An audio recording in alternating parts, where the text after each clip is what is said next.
So, Penguins lost again. 4-0. 4-0. Shutout to their arch rivals, the Flyers. Didn't even score a goal. Didn't even score a goal against the Flyers. We only got 23 shots. How are you supposed to win if you only get 23 shots? Now, a lot of that is because it was the 5th game on the road in 8 days. It was the end of a road trip, and the Penguins still got 7 out of, 10 points on the road? Pretty good. They were a tired team.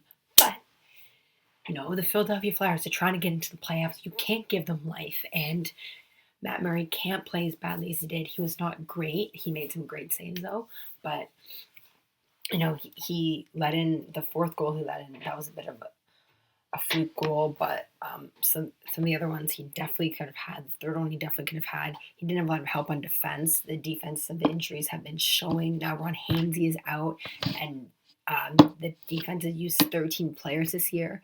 They're getting pretty thin. They don't have a lot of guys they can use. They can call up someone else as an emergency call-up, maybe Pouliot. But the fact of the matter is the Penguins are banged up. We still have no idea when the Tank's coming back. We know Matt and Daly are out for a while. Straight did miss the 1 game, but he came back there. Hainsey, who knows how long he could be out for. They're missing Hornquist, Hagelin, Brian Rust up front, and this team is starting to show. What Crosby didn't produce, Malkin didn't produce, team didn't score. The big reason why they won all those games in the road trip that they did is because the top 6 really got it done. When the team is healthy, they have an amazing depth, top to bottom, but now that they're injured and, your pool only takes you so far, and the Penguins have been lucky. They've had depth step up this year, but, the well has gone dry now. Those goals aren't going in. Benino was hot there for a while. He's not scoring. Kessel's in a slump. You can't rely on your top guys every night. This is the big problem that the Penguins had for years.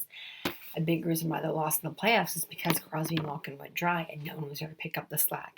And now this is happening because they're injured, not necessarily because they don't have the depth. But still, the bottom 6, we got to get more out of the bottom 6. But injuries play a factor. And, you have a lot of guys in there that would normally be playing in that role. And, Sundqvist is not really expected to produce. He's from the AHL. And, but you gotta get guys producing, and the defense has to look better because they only gave up 28 shots, but all of them are pretty high scoring, and all the goals are right in the crease in front of Matt Murray. Matt Murray did make some really good saves. He did let out some bad rebounds, which is uncharacteristic of him, but the defense also has to clear those rebounds away. Matt Murray was not sharp. The defense also was not sharp. You took some penalties. You can't let the Flyers score on the power play. They usually have a strong power play, and it's not a good effort all around. Luckily, the team is going back to Pittsburgh, though. I think they'll regroup. They'll be getting some players back, but it's definitely not a good way to end off the road trip. I definitely expected more from the team, more from Matt Murray's, considering how well they played with all those players injured. I guess it was too much of a good thing to hope that it was going to continue forever, but I thought that maybe it would last longer because the team has been so resilient all season. I definitely thought that they would come back from that 2-0 lead. I didn't think they'd wilt like the Penguins of old, but comeback leads are dangerous, and you can't expect to come back from them every game because sooner or later they're going to come back and bite you. And we're seeing that now. Luckily, you can chalk a lot of it up to injuries, and I think that when the team gets healthier, they'll play a lot better, and they won't get blown out like that. But that's a team that's not in the playoffs, and you gotta really pounce on them and keep them down. You can't give them life like that, and it's just super frustrating. I hate losing to those guys. I hate it with the fiery passion. Ugh. Luckily, though, the Penguins are playing a couple teams that are kind of out of the playoff picture that they should be able to beat. Schedule is not too difficult from here on out. But they're all teams that are trying to get in the playoff picture, so they will be desperate. But they're not playing the super big contenders. But, they should win these games. But it's not games that they absolutely have to win. Coming up, there's quite a few games against the Atlantic. So we have next games against New Jersey. Penguins should be able to win that game. New Jersey can't score. And then they're seeing Florida. That's a desperate team. They're going to be hungry, but they've not played very well lately. Penguins should be able to have a game even with their depleted lineup. And then the 21st, they have Buffalo. Games against Dan the Man. Always fun. Eichel's hot right now, but if you shut him down, he can pretty much shut down the team. They should get those points right there. Should get those 6 points. Then on the 23rd, they're playing Ottawa. Ottawa's hot right now. They're playing really well. They're getting really good goaltending, but the Penguins tend to play very well against them. Crosby loves playing Ottawa, so that should be winning. These are all beatable teams. Then next to the Islanders, they'll probably be their hardest game so far. They're playing out of this world. Crosby lights up the Islanders. He's got to take his goal scoring lead back because Brad Marchand is not leading the league in goals, and I don't want him to win because I don't like him. And if Crosby and Malkin could get it back, that'd be nice and go for the Rocket Richard or the Ross or both. One will win one or the other, and it'll be Penguins at the top all the way. But those are all very beatable games. Kind of the last stretch they played here was the hardest stretch they're going to have remaining, and they got 7 out of points despite being injured. So that's pretty good. Then they finish off again with Philly, and who knows what Philly would be like at that point. But that's a team that they're going to want Penguins are going to want revenge. You should beat them, and then the Rangers will be probably their toughest opponent, and then you have Chicago, Carolina, Columbus, Toronto, and Rangers again. So kind of the hardest part of the schedule is off here, but and there's no absolutely crucial games. But the divisional rival games, you definitely should be winning those. But even if they lose, the Penguins drop to 4th. That's not the end of the world because you go to the Atlantic and you get an easier path and easier road to the final. Because right now the Penguins are playing Columbus in the first round, which definitely the Penguins should be able to dispose of them pretty quickly. But then you beat Columbus, you have to play Washington in the second round. And I don't know if the Penguins can beat Washington in the playoffs this year. I mean, I say that now. It's Washington, they choke every year. But this is probably the best as they've ever looked. Now they have Shattenkirk. But the Penguins were have started to play at another level. Have started to play at that playoff level despite all those injuries. So you never know, they might beat them.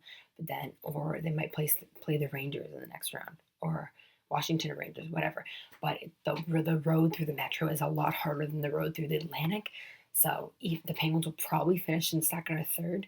But if they finished in 4th, that'd actually be the best option because, you can definitely go through the Atlantic. Montreal is the toughest team you have, but they don't really have much besides Carey Price. And Ottawa and Toronto, Boston, those are pretty beatable teams.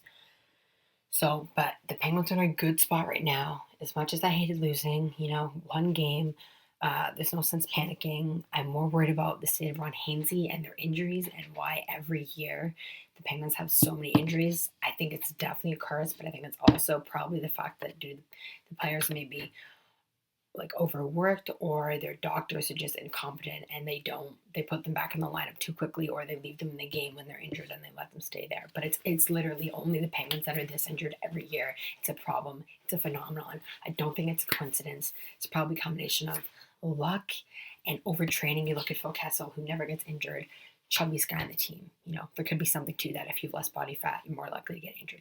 I don't know, but it's super frustrating, and it's amazing that they've done as well as they had with all these injuries. And meanwhile, speaking of doing well, the Penguins just signed free agent Aston-Reese, who's had, I believe, 63 points in 35 NCAA games, so he's absolutely killed it. Better numbers of Connor Sheary in the NCAA. He was just over a point a game, and Connor Sheary has been a pleasant surprise and done very well in Pittsburgh. So from what I've heard, from what my friends have told me, and from what I've seen on Twitter, he does everything well. He's very versatile. He should fit in nicely into the top 6. I can see him taking Kunitz's spot because Kunitz is up this year. I don't think they'll re-sign him, so he fits in nicely maybe with the second line with Malkin and Castle. That could be a really fun line, but he's going to start in the AHL in Wilkes. We'll see how he does. Daniel Sprong is another Penguins prospect that is absolutely destroying the Quebec League right now, and his team's going to the playoffs, and hopefully he leads them pretty far, and it'll be fun to see him in Pittsburgh full-time next year, hopefully, if there's room, hopefully. So that's all I have for this video. Please like it if you like, subscribe if you really like it, share with your friends, tell everyone. Have a good St. Patty's Day tomorrow, stay safe, and I'll see you after the game. All right, bye for now.